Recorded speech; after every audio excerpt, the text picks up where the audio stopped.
महात्मा किस कोटि का भजन कर रहे हैं, कोई रूप से थोड़ी महात्मा का लेना देना होता है। अब श्रीधर बाबा की छवि जब लगे तो आप देखना लंगोटी है और हड्डी हड्डी दिखाई दे रही, गाल चिपकी हुई, आंखें धसी हुई। आपको पता है, खुद देखे हुए हैं कि 24 घंटे भजन में मगन।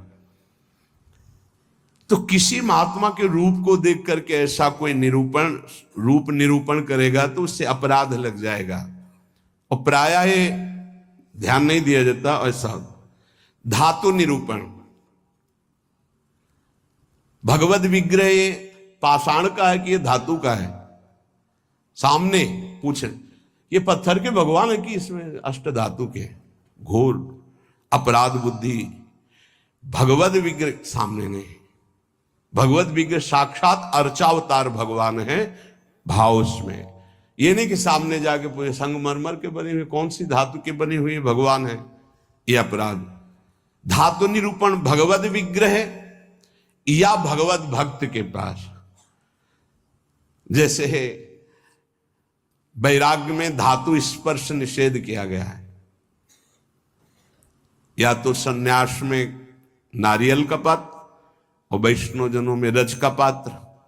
धातु के पात्र के प्रयोग का निषेध है वैराग्य में। लेकिन जो महापुरुष हैं, मान लो उनको सोने की थाली में पा रहे हैं, उनकी क्या स्थिति है। अब हम देख करके अपने वैराग्य का वहां भाव थोपे, वो स्थिति उनकी क्या है। वैराग्य का भाव थोपे तो फिर अपराध बन जाएगा।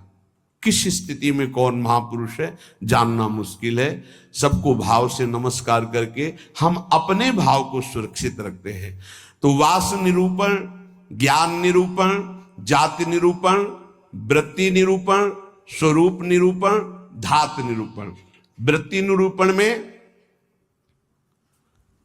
ये भिक्षावृत्ति तो करते नहीं, केवल भंडारा खाते हैं।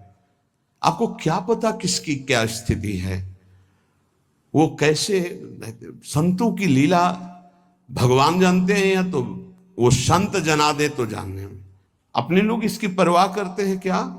कहीं कौन से अपराध ऐसे बन जाते हैं जो हृदय को कठोर कर देते। इसलिए शांत। ब्रज में मुझे एक महात्मा मिले थे, उन्होंने मुझे कुछ उपदेश दिए। मैंने उड़िया भाषा में अपनी डायरी में लिखे थे।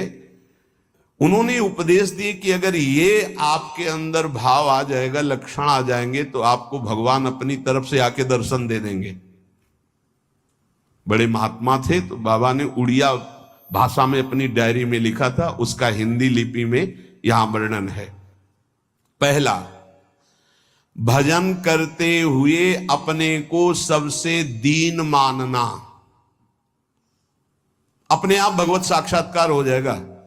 भजन करते हुए अपने को सबसे दीन मानना, इससे कोई अपराध ही नहीं बनेगा, कोई अपराध नहीं बनेगा। लिख लेना चाहिए। भजन करते हुए साधक को अपने को सबसे दीन मानना, सबसे। आदेश त्रणादपि सुनिचेन। दूसरा, किसी से भी कपट पूर्वक वार्ता व्यवहार ना करना। निष्कपट व्यवहार करने में क्या जाता है। अपने भगवत मार्ग के पथी के, चाहे गृहस्थी हो चाहे विरक्ति हो। कपट का मतलब होता है अंदर कुछ और है, बाहर आप कुछ और दिखा रहे हैं।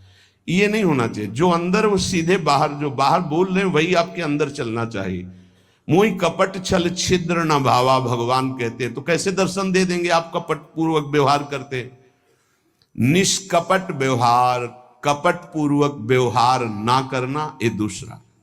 तीसरा, अपनी जिह्वा से कभी असत्य भाषण ना बोलना।